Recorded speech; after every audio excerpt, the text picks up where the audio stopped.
In 1966, Chevrolet built an engine so good it scared them. So they killed it.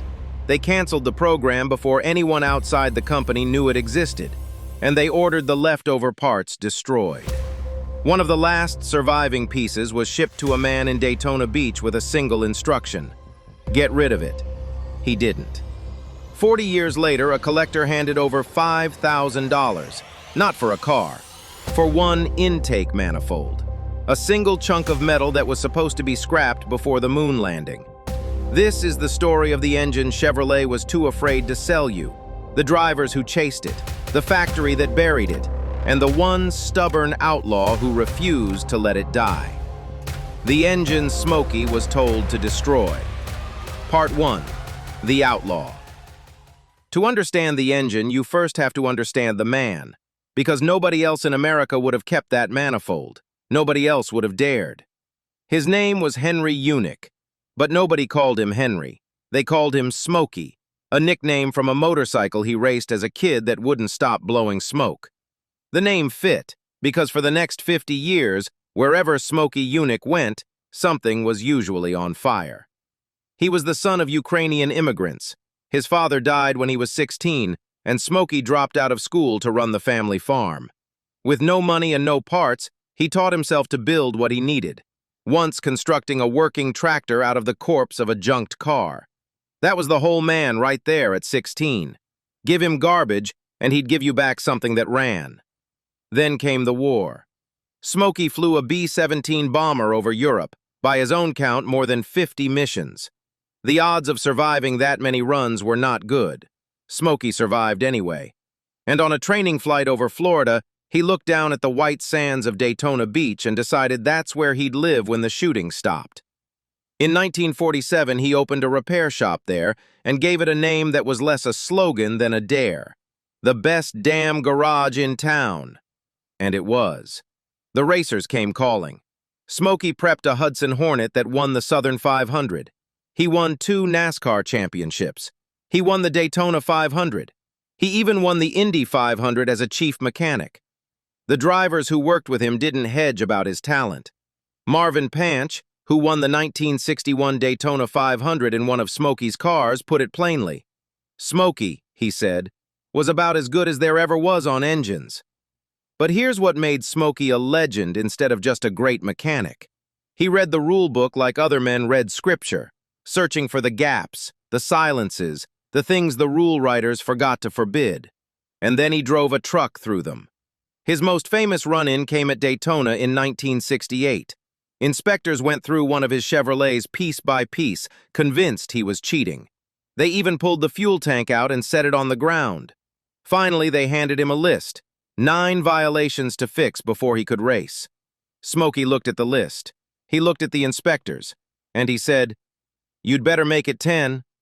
Then, the story goes, he climbed in, fired it up, and drove off, the fuel tank still sitting on the pavement behind him. Now, we owe you the truth here because this is where legend and fact part ways. Driver David Pearson was standing right there, and he always insisted the tank was still in the car. "Hell, I was standing right there," Pearson said. The story grew taller every time it got told. But here's why we love Smokey Yunick. He never needed the exaggeration. The truth was wild enough. NASCAR never specified how big a fuel line could be, so Smokey ran one 2 inches across and 11 feet long, holding 5 extra gallons the inspectors never thought to check. In his own words, 90% of the so-called cheating that was innovated, it wasn't cheating. There was no rule on how big the gas line could be. It wasn't against the rules. There just wasn't a rule yet. By the time they wrote one, Smokey had already won. This was the man General Motors trusted with their secrets, because by the mid-1960s, Smokey Yunick wasn't fighting Chevrolet. He was Chevrolet, the unofficial, deniable race shop that did the work the corporation legally couldn't admit to. And in 1966, Chevrolet was about to hand him a secret bigger than any of them. Part 2. The engine Chevrolet was afraid of. The year is 1966, and Detroit is at war. Ford has unleashed the Mustang, and it's selling faster than they can build them. At Chevrolet, engineers are racing to finish their answer, a sleek, hungry machine they'll call the Camaro. And under the hood, they're planning something to make sure it doesn't just compete with the Mustang. They want it to humiliate it. The plan had a code name, the L70. On paper, it was a 350 cubic inch small block rated at 360 horsepower. But the magic was in how it breathed. Through a triple carburetor setup, 3 carbs feeding the engine in a way no standard Camaro ever would. It was meant to be the Camaro's halo motor, the small block sibling to the legendary tri-power 427 in the Corvette. The factory in Norwood, Ohio actually started building them. Workers there remembered the cars decades later. L70 Camaros rolling down the line, dressed in rally stripes. And then, Chevrolet got scared. In April of 1966, before the Camaro reached showrooms, the L70 program was killed. The triple-carb 350 was scrapped in favor of a smaller, tamer engine you've actually heard of, the 302 that went into the Z28. The L70 vanished from history. The pre-production cars that had been built? To this day, not one has ever been accounted for. So ask yourself the question this whole mystery turns on. If Chevrolet wiped the L70 off the map, if they made the parts disappear so completely that not one pilot car survives, then why does one piece of it still exist? Here's why. Before they killed the program, Chevrolet sent some of those rare triple-carb intake manifolds out to be tested. One of the men they sent them to was Smokey Yunick. The instructions were clear: test them, then destroy them. But Smokey Yunick built tractors out of dead cars. Smokey Yunick did not throw things away. The manifold went onto a shelf in the best damn garage in town, and it sat there, a ghost of a car Chevrolet pretended had never existed. Years later, it surfaced. A small-block Chevy expert and author named Larry Schreib got hold of it and paid $3,000. He handed it to 2 giants of hot rodding, Gale Banks and Hank the Crank Bechtloff, for a special 302 build. Eventually, the package landed with collector Bill Fowler, who remembers exactly how the deal went down. He wanted $25,000 for the car, Fowler said, but then he wanted another $5,000 for the intake manifold. $5,000 for an intake manifold. And it was worth every cent, because it may be the last surviving piece of an engine Chevrolet tried to erase. As the historian who wrote the book on the Norwood plant, Philip Boris, put it, "An artifact test manifold from Smokey makes total sense to me. Of course it came from Smokey. Where else would a thing that was supposed to be destroyed go to survive?" But here's what nobody saw coming. Smokey didn't just keep the leftovers of Chevrolet's dead engine. He looked at that triple-carb 350, the engine the factory was too nervous to build, and thought, that's not enough. And he started building something the factory would have been even more afraid of. Part 3. The Monster. By 1969, Smokey had taken the humble Chevy small block somewhere no factory engineer was allowed to follow. On paper, it was just a 302, same displacement as the Z28 you could buy at a dealership. In reality, it was a different creature. Smokey didn't bolt hot rod parts onto a factory block. He built the thing from scratch, in aluminum. Every major piece, cast in light alloy. Then he gave it semi-hemispherical combustion chambers, hemi-logic, the principle that made Chrysler's big engines monsters, now hiding inside a Chevy small block. He moved the spark plugs to suit the new chambers. He fitted 12-to-1 pistons. He topped it with a custom cross-ram intake feeding 2 585 Holley carburetors, gulping air through a cowl induction system he designed himself. He enlarged and canted the valves, ported the heads by hand, and capped it all with valve covers cast in magnesium. And when they strapped it to the dyno, this little 302 made over 500 horsepower, while spinning past 8,000 revolutions per minute. Put that in perspective. The hottest 302 you could buy from Chevrolet, the Z28 motor, was rated at 290 horsepower, and everyone knew that number was a polite lie. Smokey's 302 made over 500, from the same displacement.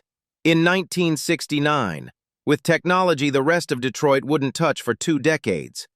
The men who saw it run gave it a name that stuck, the Hemi-head Camaro. And the car around that engine was as outrageous as the motor. Smokey didn't modify Camaros. He rebuilt them from bare metal. He'd order naked bodies from GM, then dip them in acid until the steel was dangerously thin. He laid the windshield back, widened all 4 fenders, raised the floor and lowered the body, and pulled the drip rails tight against the roof to cheat the wind by a fraction. He ran a pressurized oil line into the cockpit so the driver could feed the engine at speed.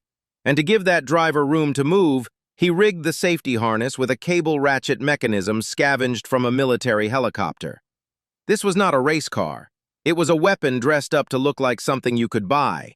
And the proof of how good it was came from the company it kept. When Smokey entered the car in the 1968 Daytona 24-hour endurance race, look at who he put behind the wheel. Not journeyman. He lined up 2 of the greatest names in the history of motorsport to share the driving. Bruce McLaren, the New Zealander whose name still sits on Formula One cars to this day, and Jim Hall, the Texas genius behind the revolutionary Chaparral race cars. McLaren and Hall in an Outlaw's Camaro at Daytona. Across the paddock, the factory's golden boy, Mark Donohue, was lining up in Roger Penske's rival Camaro, the respectable car built the respectable way. The stage was set for a showdown nobody would forget. Smokey's outlaw monster against the establishment's favorite. It never happened. Smokey's car had been bent so far away from what the rulebook allowed that there wasn't the time, or knowing Smokey the inclination, to put it right. The car was thrown out before it could turn a wheel in anger. 2 of the finest drivers alive, suited up to race a machine the officials wouldn't even let onto the track. Even the legends couldn't save it from the rulebook, and Smokey couldn't wait to show it off anyway. On the way to the Bonneville Salt Flats, he detoured to Riverside Raceway, where Ford's factory-backed Mercury Cougar team was testing.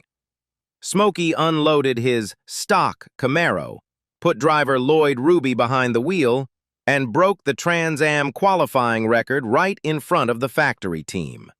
Officials threw him out of the track.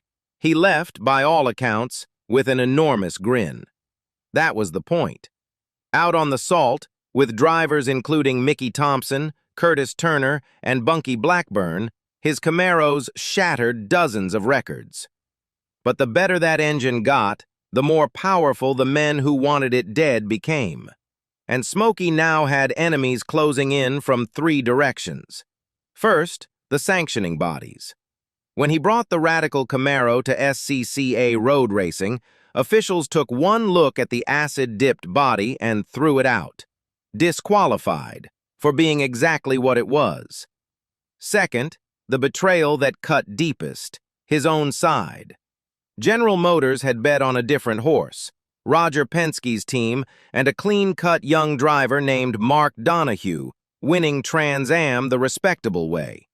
To Chevrolet's executives, Smokey's expensive, volatile, screaming aluminum monster was a liability. Why build something that dangerous when Donohue was already winning with the ordinary 302? In their eyes, the Hemi-head engine was pointless. In Smokey's eyes, it was a knife in the back.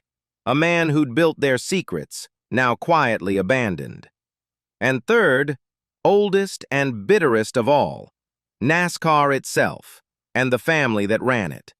So there it was, the most powerful small block in America, and not a single series would let it race, not a single factory would build it, and its creator was running out of friends.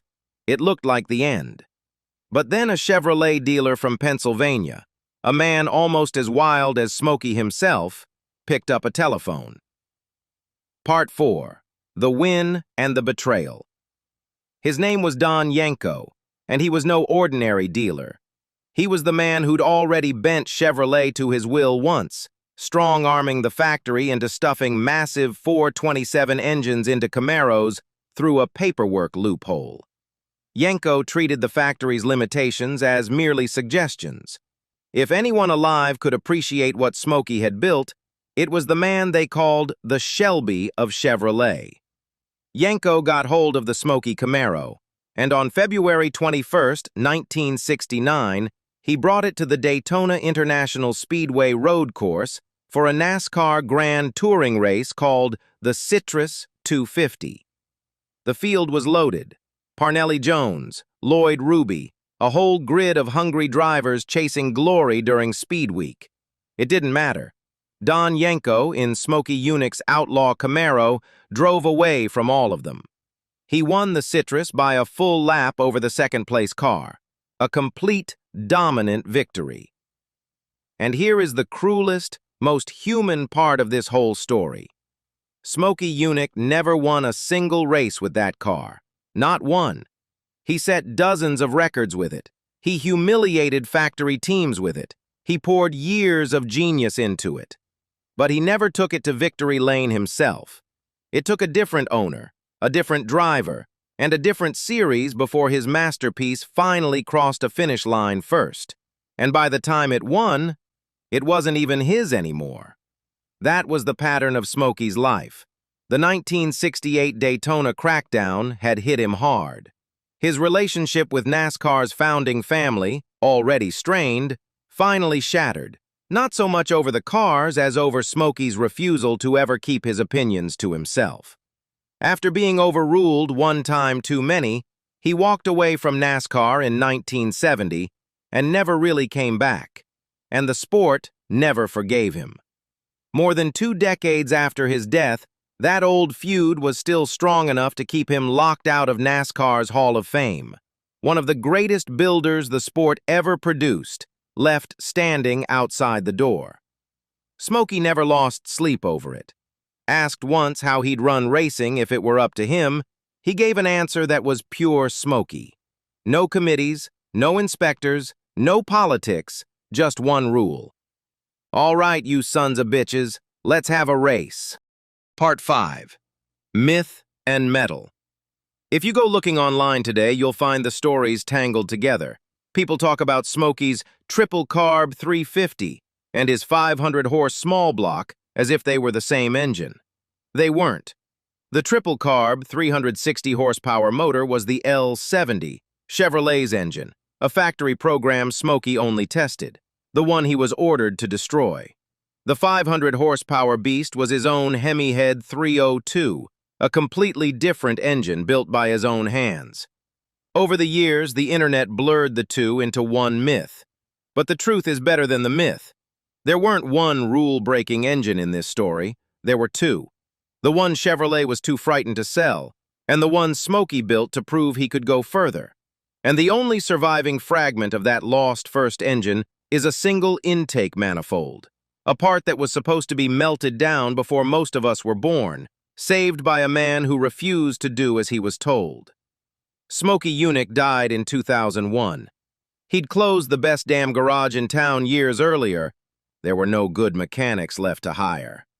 The triple-carb Camaro Chevrolet was too afraid to build. The public never got to drive. The 500-horsepower Hemi 302 Detroit was too nervous to unleash. The public never got either. But somewhere out there, right now, bolted to an old Camaro, sits a piece of aluminum with a casting date from early 1966, condemned to the scrap heap 60 years ago. It exists for one reason only. One stubborn outlaw was handed an order, looked at it, and decided he knew better, which might be the most Smokey Yunick thing that ever happened. Closing. The questions. So here's what we want to know from you. What if Chevrolet had found the nerve to actually sell that triple-carb L70 in 1967? Does it become a bigger legend than the Z28, or get forgotten anyway? What if General Motors had turned Smokey's 500-horsepower Hemi 302 loose in Trans Am instead of betting everything on Penske and Donahue? Does Smokey beat his own factory at its own game? And the big one. Was Smokey Yunick the greatest engine builder in the history of American racing, or just its greatest cheater? Because after telling this story, we're honestly not sure there's a difference. Tell us below. We read every comment, and on this one, we really want to know where you land. This is Paul at Rare Car Stories. See you down the road.